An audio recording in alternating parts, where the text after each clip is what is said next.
আসসালামু আলাইকুম। সপ্তম শ্রেণীর গণিতের নতুন আরেকটি টিউটোরিয়ালে সবাইকে স্বাগতম।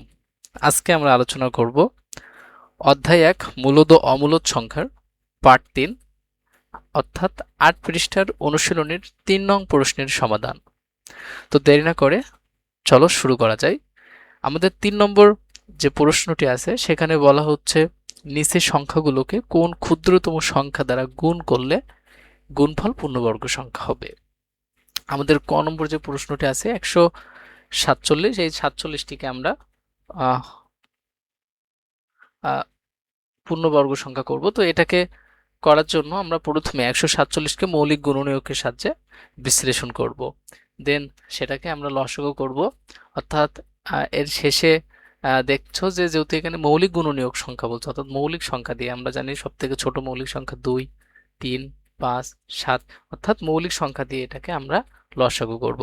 অর্থাৎ যেহেতু শেষে বিজোড় সংখ্যা আছে, তো ২ দিয়ে একে ভাগ করা যায় না, তো ৩ দিয়ে একে ভাগ করব। তো ৩ দিয়ে ১৪৭ ভাগ করলে হয় ৪৯। ৪৯-রে লসাগু করলে ৭ হয়, ৭ ৪৯-এর মধ্যে ৭ যায়, কারণ তো এখানে আমরা অতএব ১৪৭ সমান ৩ গুণ ৭ গুণ ৭ পেলাম। অতএব এখানে আমরা এই যে সংখ্যাগুলো থাকবে এগুলোকে জোড়া করব, অর্থাৎ ৩ একা আছে, একে একা রাখলাম, আর ৭ আর ৭, এই ৭ গুণ ৭ একে আমরা জোড়া করলাম। এখানে ৩ জোড়াবিহীন, সুতরাং ১৪৭ সংখ্যাটি পূর্ণবর্গ সংখ্যা নয়।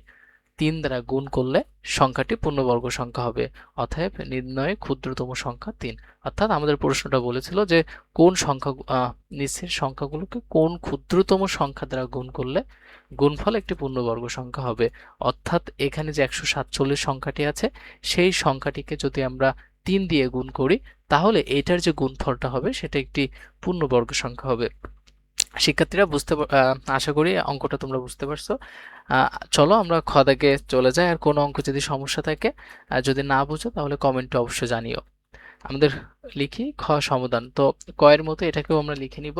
৩৮৪কে মৌলিক গুণনীয়কের সাহায্যে বিশ্লেষণ করি, দেন এটাকে আমরা মৌলিক উৎপাদকে গুণনীয়কে বিশ্লেষণ করার জন্য এটাকে প্রথমে লসাগু করব। তো সব থেকে শেষে যেহেতু জোড় সংখ্যা আছে আমরা ২ দিয়ে এটাকে ভাগ করব। ২ দিয়ে ভাগ করলে হয় ১৯২। ১৯২টারে আবার ২ দিয়ে ভাগ করব, করলে হয় ৯৬। ৯৬টারে আবার ২ দিয়ে ভাগ দিব, দিলে হয় ৪৮। ৪৮টারে আবার ২ দিয়ে ভাগ করা যায়, হয় ২৪। ২৪টারে ২ দিয়ে ভাগ করলে হয় ১২। ১২রে ২ দিয়ে ভাগ করলে হয় ৬। ৬টারে ২ দিয়ে ভাগ করলে হয় ৩। অর্থাৎ আমরা ৩৮৪-রে পাইলাম ২ গুণ ২, অর্থাৎ যে সংখ্যাগুলো আমরা এখানে পেয়েছি সেই সংখ্যাগুলো আমরা পর্যায়ক্রমে এখানে লিখে নিব। এরপরে আমাদের কাজটা থাকবে এগুলোকে জোড়া করা, অর্থাৎ এক জোড়া, এখান থেকে এক জোড়া, এখান থেকে এক জোড়া, এখান থেকে ২ ও ৩ সংখ্যাটির কোনো জোড়া নাই। এখানে ২, ৩ সংখ্যা, এদের যদি আমরা গুণ করি তাহলে ৬, এরা জোড়াবিহীন, সুতরাং ৩৮৪ সংখ্যাটি পূর্ণবর্গ সংখ্যা নয়। ৬ দ্বারা গুণ করলে সংখ্যাটি একটি পূর্ণবর্গ সংখ্যা হবে। শিক্ষার্থীরা আশা করি অঙ্কটা বুঝে গেছে। এটার ক্ষুদ্রতম সংখ্যা ৬, অর্থাৎ ৩৮৪-রে যদি ৬ দিয়ে গুণ করি তাহলে গুণফলটি একটি পূর্ণবর্গ সংখ্যা হবে। শিক্ষার্থীরা চলো আমরা আমাদের গ নম্বর প্রশ্নটি চলে যাই। এখানে আছে ১৪৭০, অর্থাৎ সমাধান ক করি।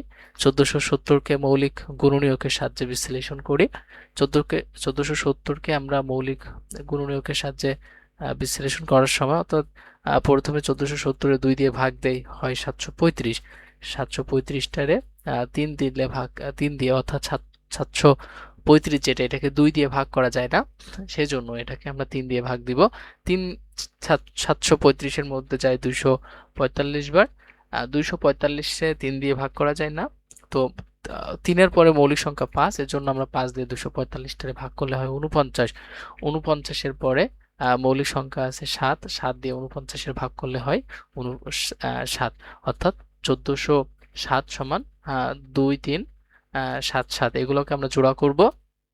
এখানে ২, ৩, ৫, অর্থাৎ এটা যদি গুণ করি ৩ দুগুণ ৬, ৫ ছক ৩০, এই সংখ্যাটি জোড়াবিহীন, সুতরাং ১৪৭০ সংখ্যাটি পূর্ণবর্গ সংখ্যা নয়। 30 দ্বারা গুণ করলে সংখ্যাটি পূর্ণবর্গ সংখ্যা হবে, অর্থাৎ নির্ণয়ের ক্ষুদ্রতম সংখ্যা 30। শিক্ষার্থীরা, আমাদের সর্বশেষ যে অঙ্কটি আছে ঘ নম্বর অঙ্ক, ঘ দাগটা, এটাকে আমরা সমাধান করব। এখানে আছে 23,805। 23,805কে মৌলিক গুণনীয়কের সাহায্যে বিশ্লেষণ করি। এটাকে আমরা লসাগু করব, যেহেতু শেষে বিজোড় সংখ্যা আছে, এটাকে 2 দিয়ে ভাগ করা যাবে না, এজন্য আমরা 3 দিয়ে ভাগ করব। 3 23,805-এর মধ্যে যায় 7,935 বার। এটাকে যদি আমরা 3 দিয়ে ভাগ করি হয় 2645।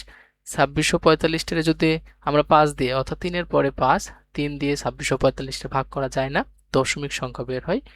সো এর পরের সংখ্যাটি, অর্থাৎ এর পরে মৌলিক সংখ্যা আছে 5, 5 দিয়ে এটারে 2645-টা ভাগ করলে হয় 529। 529-এর মধ্যে 2, 3, 5, 7, 11, 13, 17, 19 এই সংখ্যাগুলো দিয়ে এটাকে ভাগ করা যায় না, একবারে 23 সংখ্যাটি দিয়ে ভাগ করা যাচ্ছে, অর্থাৎ 23 529-এর মধ্যে যায় 23 বার।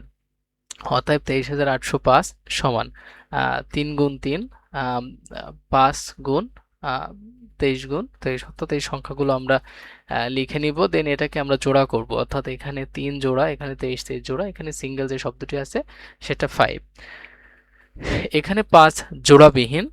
সুতরাং 23,805 সংখ্যাটি পূর্ণবর্গ সংখ্যা নয়। 5 দ্বারা গুণ করলে সংখ্যাটি একটি পূর্ণবর্গ সংখ্যা হবে। অতএব নির্ণয়ে ক্ষুদ্রতম সংখ্যা 5।